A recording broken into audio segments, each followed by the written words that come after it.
Hi viewers, Namaste, and welcome to this final reading of Earth predictions for 2012. Today is December the 3rd in New Zealand. I drew these cards a couple of days ago, but have just been working through them to figure out what energies and messages they want to pass across to you all. And I'd like to take a moment to thank you all for tuning in and watching these little journeys we've been going on with the cards and what they mean. And it's been a learning process for me as well, because I have been using this system of cards in a different manner than they were originally intended, so it's been a trial of errors and interesting learning lessons. And I think what I'd like to say about the Earth Prediction series, along with a lot of other things in life, is it's really just the recognising of patterns that we're doing, seeing the repeating cards come up, what they tend to be meaning and the energies they're putting across. And so similar with everything in life, it is repeating patterns, and that's how we come up with the answers that we do and how we can find where directions are headed and what things are actually taking place. And it's all just about watching, learning and listening, and I'm very, very keen on that. I think some people are a little closed down to the idea of being open to new thoughts and processes and paradigms, but for me it's a very big part of my life. It's something I'm incredibly interested in, and just the open reception to the things that we know so little about, but which are so vast out there in the universe and our lives.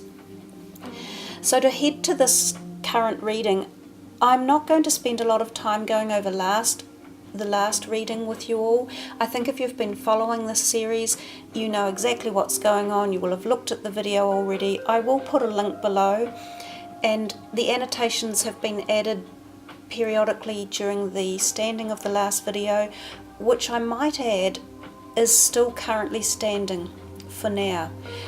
However, this video is going to run basically from now as well until the end of December. So this particular reading is going to encompass that all intriguing date of December the 21st, 2012. Now, I think if you have also been following the series that I've been doing, you will understand that I myself have had a little bit of perplexing thought around the whole 21st of December 2012 issue. You'll know that I've tied it into a little bit of synchronicity or energy flow with the time wave zero system that was sort of devised by Terence McKenna and incorporates the I Ching, as well as the fact that the Mayan long count calendar ends on the 21st of the 12th. So does the time wave zero philosophy. We know that there's a lot of biblical prophecies from the Bible also that seem to be coming up and starting to show their presence being felt. So there's something definitely going on around us in the universe at this current time that is indicating a change, I think. What exactly is, none of us know. We're all second guessing it, but what we do is we follow patterns, and we listen to and we try to work it out and eke it out. It's really no different than a mathematician or a statistician or a physicist trying to figure out the missing bits of a pattern. So with that in mind, we come to the first card of the reading, which is the friendship card. I've often in the past, when the friendship card has come out, talked about the fact that there is a bird in it, so I think of animal issues for the planet. What I haven't mentioned perhaps in the past is the fact that this hand is hidden here, and although there are three people sitting at the table in a apparent session of conviviality, there is a fourth person coming onto the scene, and I'm still taking that to mean hidden issues are still being ousted, and we see it in the news every week. It's as if we're being cleansed or something. It's as if what was done negatively or in dishonesty is being brought to the surface, and I think this card still indicates that with this hidden person that is going to come to the fore. So the friendship card to me denotes that the secret's being pulled apart, being brought out again, animal issues. And it's interesting, I see these canisters up here, they're actually alcohol, so I wonder if there are going to be maybe alcohol or drug related issues. But I also, when I look at those drums, I can't help but think of dynamite, like kegs of dynamite. So I think of explosions of some sort. Now, yesterday in Japan, a big portion of one of their major tunnels in the link between Mount Fuji and Tokyo fell apart in the tunnel. Just a massive amount of the roof of it came down and happened to kill quite a few people. What that was all about, I don't know. They haven't really found out yet. So it's those type of things, perhaps. When I say explosions, it's sudden, quick, wild energy.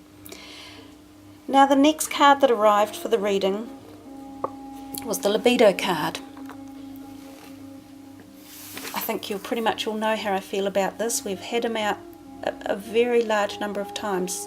He has continued to surface.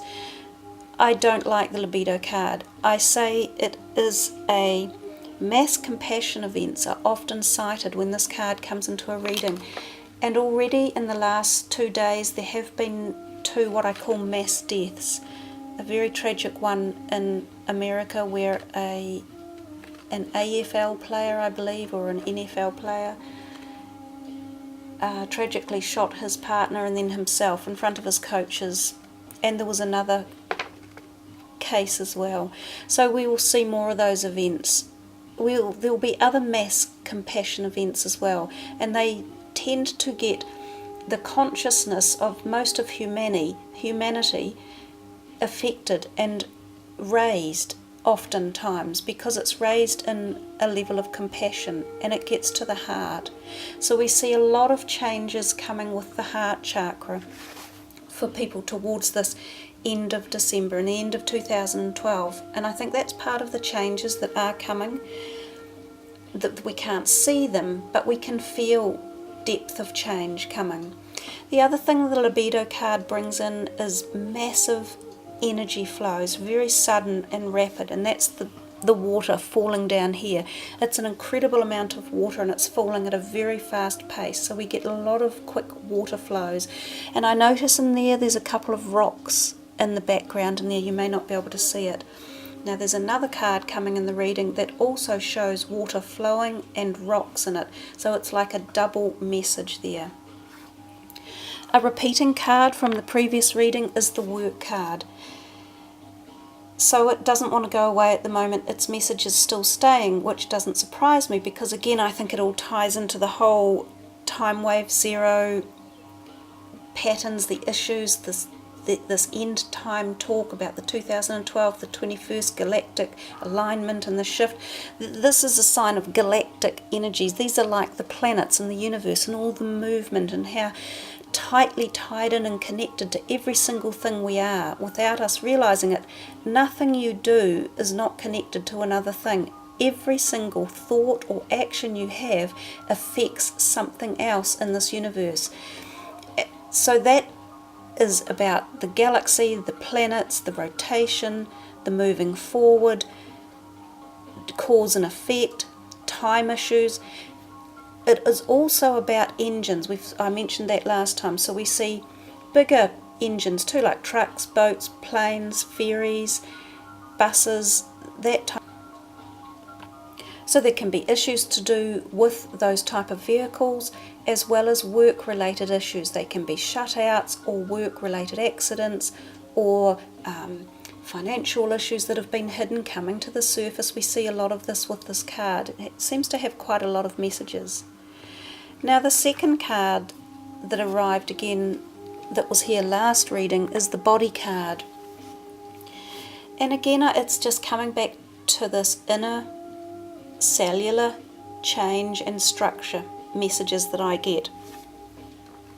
I've written a few little notes down here. It's about your meridian points or your chakras. It's about blood and muscles, so the cellular structures, the inner workings of your mind and body. They're slowly being altered. Our vibrational levels are changing, and in part that's due to the energy frequencies that are coming into the universe, not just our planet, but all of the galactic systems within our universe are being altered by new energy frequencies. nonetheless us, because we're a very big part of the living organism of the universe, and it affects us all at an individual level. So the body card and the work card, they really tie in together. And do you know, I think last reading they also sat right next to each other. So that message is still carrying through, and that's why I say the last reading is also still flowing and has quite a lot of energy going with it, tying into this reading. They're not standing alone, they've come together as a grouped message. The other thing that the body card denotes is mass accidents in groups of people and deaths within those accidents. The next card that arrived was the skills card, not a frequent visitor in our Earth Predictions reading series. I note the 2 arrows standing here, so I think to myself the number 2 must be relevant in there. Is it like a second day or a second week in December? Something to do with doubles. It's also got an energy about it for fighting. Obviously that is a piece of fighting equipment. So it's as if there's a feeling of trying to protect. So we're going to have a feeling of people trying to protect themselves. There's also that card brings an energy of falling energies, things from the sky, and firing energies as well. So it's quite a war or warrior-like card, as well as the protection card. The next card that arrived was the Voyage. Again, we see galactic inference up here, which is what I consider to be like a sun, but they appear to be bigger waves coming out of it, or bigger solar eruptions or flares. We've been, interestingly enough, the last reading and the one before did not have a lot of sun related energies in it, but we're seeing that come back a little bit more. Well, we had the work card, but that's kind of quite galactic and planet oriented, as well as stars and the information that we're learning too about the galaxy. That's another thing that ties into the work card. This voyage, we denote the sea, we also see ships. I think of this land up here as being in that older part of Europe, up through the northern hemisphere. So I'm thinking sun, solar flares, an increase in activity there. The sea is affected. We've got boating issues as well. And that can also tie us into animal issues. The libido card also ties in animal issues for the reading. We could have mass strandings again, some sort of animal die-offs, information pertaining to or relating to animals. The last card for the reading that arrived is the Union. Again, this is a converging of forces of water and land. We can see it there, and there's more of their falling rocks. The last time that card arrived, I think here in New Zealand, we had the Mount Tongariro eruption. We are still on alert in New Zealand with 2 volcanoes that are showing activity, that they're very ready to move, to release some pressure that's building up. So this card can denote mudslides, flooding, eruptions. It can be about your sinkhole activity up in America and up through the northern hemisphere, boulders falling or being erupted out of land. When this card last appeared, the Frankenstorm arrived. So I think of really big, major storms again brewing up. And I believe there is a current new storm about to hit up through the West Indies area, I think, if I'm correct. I also look, which I haven't noted before, this is the chalice down here. And we think of that from a biblical perspective, if you like, as a metaphysical union of the spirit, body and soul. So we've got a lot of messages about that connection to the universe, to life, to energy, to knowledge, to growth, as well as some fairly big indicators of quite major events coming. Weather related events, maybe solar related events, and sea, water related events. So guys, that's probably about it for the reading. I'm going to put a little bit in here at the end for you on the time wave zero charts, in case some of you haven't followed through. They really are quite interesting. As I said earlier, it is all just about patterns, repeating patterns, and following information that is provided for over the eons of people gone past, their knowledge, capacity and understanding. So I wish you all a very Merry Christmas, a safe, healthy and prosperous festive season coming up upon us all. And I thank you for watching. I appreciate your time. I wish you all much love. Aroha. Stand tall, everyone. Kia kaha from New Zealand. Be safe. And enjoy 2013. And we don't know why it doesn't go past December 21st, 2012. This is just what Terence McKenna found when he found the pattern in the I Ching, the 64 hexagrams.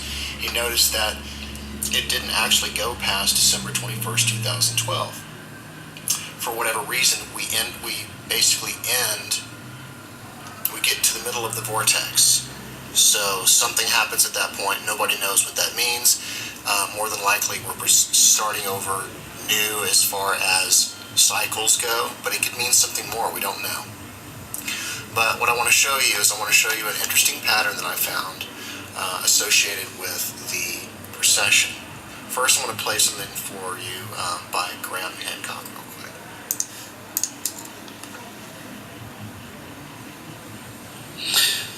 My view is that the date of 10,500 BC, memorialized, for example, in the architecture of the Giza Plateau, marks a very significant moment. And I would say that what it marks is the end of a global cataclysm that wiped out a high civilization of antiquity, completely wiped it from the face of the earth. Nobody today can really imagine what it was like at the end of the last ice age. But let's get this clear. 120 meter rise in sea level all around the world. Gigantic ice sheets collapsing, huge floods racing across the land, scouring out the landscape, wiping everything clear, pouring into the world ocean and raising sea level very, very dramatically. More than 27 million square kilometers of land went under the water at that time. That's roughly the size of Europe and China added together. It's an enormous amount of land that's just been wiped from the record. It's all under the sea today, and therefore out of our view. I believe that the cataclysm was so immense that it destroyed a high civilization of antiquity and virtually wiped the memories of mankind. We became a species with amnesia.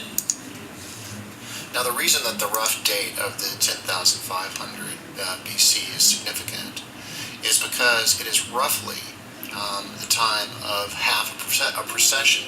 And so how can we gauge? Because we hear different numbers for precession. We hear sometimes people mentioning things like 24,000 something years. But I believe that the correct number is 25,920 years. How can we gauge this? Well, we can take a look at other numbers that we find coming up in cosmic order. Number 6 and the number 12 are very important.